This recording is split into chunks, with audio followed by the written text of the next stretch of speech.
what trade war, right? Is this the primary concern for the markets? And if so, why isn't the market taking this more, I guess, forcefully?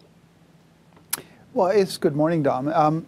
It's one concern, but it's not the only one. You know, we're living in this world of a very interesting dichotomy, right, where the global economy has been slowing. Everything is okay, but it's certainly slowing down. You know, China's been slowing, Europe's been okay, Japan's been okay.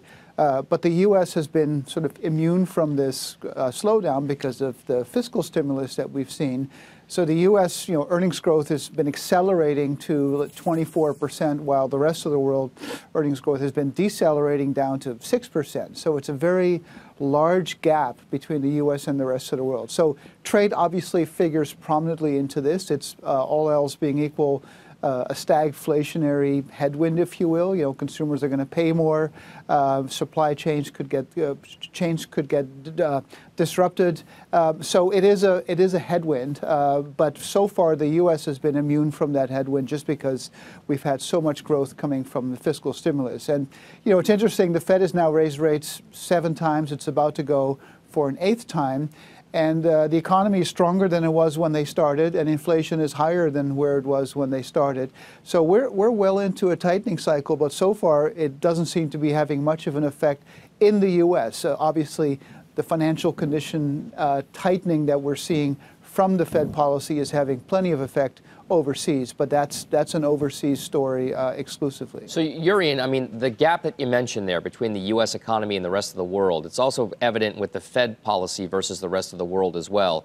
Is the Fed the most important factor in the markets right now? I look at interest rates for the 10-year at over 3%, 3.06% this morning, maybe a slight steepening of the yield curve in just the last couple of days from very flat levels overall. How important is the Treasury market right now in telling us more about what the broader macro picture is at this stage?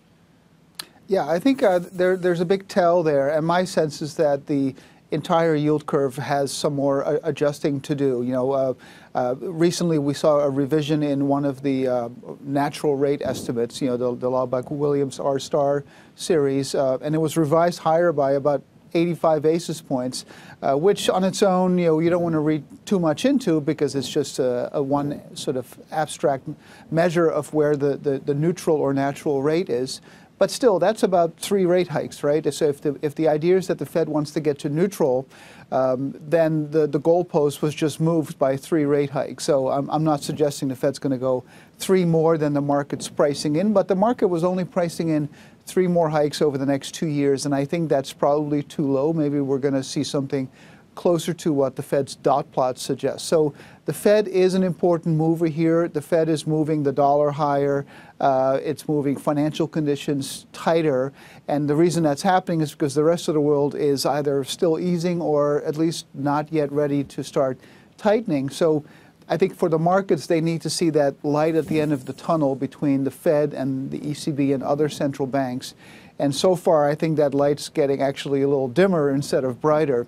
And so we need to get sort of past that. And until we do, I think the differential in performance and in earnings growth between the U.S. and the rest of the world will probably persist for a little while longer. All right, so you mentioned the U.S. dollar and the divergence between certain markets here. The Fed is obviously a large part of that.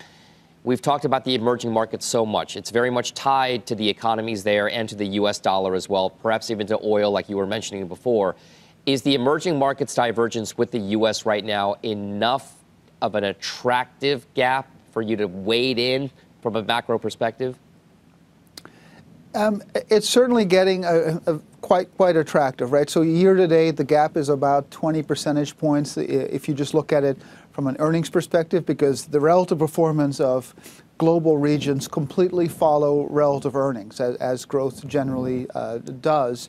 And so the swing of earnings growth between the U.S. and the rest of the world has gone from plus 11 in favor of the rest of the world to minus 13 in the span of 6 months. So that's a 26 percentage point change, which is very significant. We've seen the gaps before.